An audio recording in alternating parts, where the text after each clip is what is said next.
શ્રી ગુજરાતીમાં આપ સૌનું ખૂબ ખૂબ સ્વાગત છે। ભ્રમમાં ન રહેતા, બટેકાથી પણ ઘટી શકે છે વજન। રીત જાણી લેશો તો થશે ફાયદો। બટાકામાં ફેટ, સોડિયમ કે કોલેસ્ટ્રોલ હોતું નથી।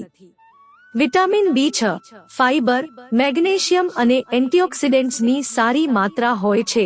બટેટા શરીર માટે હોય છે ફાયદાકારક।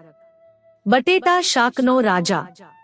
આપણા દેશમાં બટેટા એક એવું શાક છે જેનો ઉપયોગ કોઈ પણ શાકભાજી સાથે કરી શકાય છે, એટલે જ શાકભાજીનો રાજા બટેટાને કહેવાય છે। બટેટા એટલે ઘણી બધી સ્વાદિષ્ટ વાનગીઓ।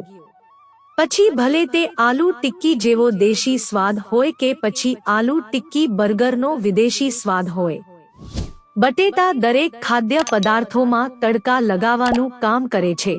પરંતુ તેમ છતાં લોકો બટેટાને રોગનું મૂળ પણ કહે છે, ખાસ કરીને શુગરના દર્દીઓ માટે।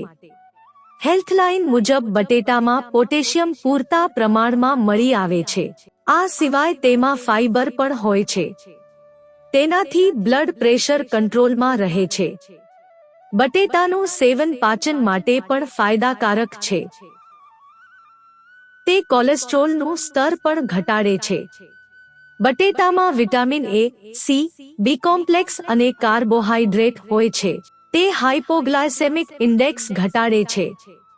બટેટા ખાવાની હેલ્થી રીત। ડાયટમાં બાફેલા બટેટાનો સમાવેશ કરી શકે છે। બટેટાને બાફ્યા પછી સંપૂર્ણ ઠંડા થવા દો, પછી તેના ટુકડા કરી લો। બાફેલા બટેટાનો સ્વાદ વધારવા માટે તેમાં કાળા મરી ઉમેરો। બટેટાને દહીં કે છાશમાં મિક્સ કરીને નાસ્તામાં કે બપોરના ભોજનમાં ખાવાથી ફાયદો થશે। બાફેલા બટેટાના સેવનથી વજનને નિયંત્રિત કરવામાં મદદ મળે છે। બાફેલા બટેટા ઓવર ઇટિંગથી બચાવશે। બાફેલ બટેટા ખાવાથી તમને વારંવાર ભૂખ લાગતી નથી। બાફેલા ઠંડા બટાટા મોટા પ્રમાણમાં રેસિસ્ટન્સ સ્ટાર્ચ ઉત્પન્ન કરે છે। તે મેટાબોલિઝમને વધારવામાં મદદ કરે છે અને શરીરની વધારાની ચરબી ઘટાડે છે। બાફેલા બટેટામાં શક્કરિયા જેટલી જ કેલરી હોય છે। પોષક તત્વોની માત્રા। બટેટામાં ઘણા બધા પોષક તત્વો હોય છે। તેમાં ચરબી, સોડિયમ કે કોલેસ્ટ્રોલ હોતું નથી। વિટામિન B6, ફાઇબર, મેગ્નેશિયમ અને એન્ટીઓક્સિડન્ટ્સની સારી માત્રા હોય છે। બટેટામાં પોટેશિયમની માત્રા કેળા કરતાં વધારે હોય છે। સાથે જ તેમાં વિટામિન Cની દૈનિક જરૂરિયાતનો અડધો ભાગ હોય છે।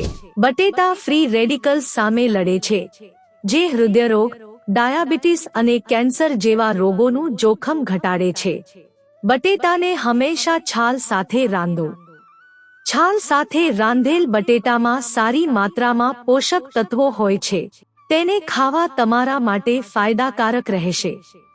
બટેટાને હંમેશા છાલ સાથે ઉકાળો અને છાલ કાઢ્યા વિના નહીં।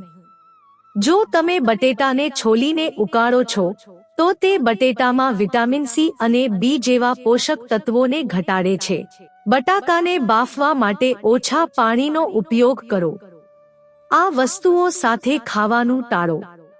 બટાકાની સાથે ઘી, તેલ, માખણ, ક્રીમ, પનીર અને કૃત્રિમ ફ્લેવરનો વધુ પડતો ઉપયોગ ન કરો।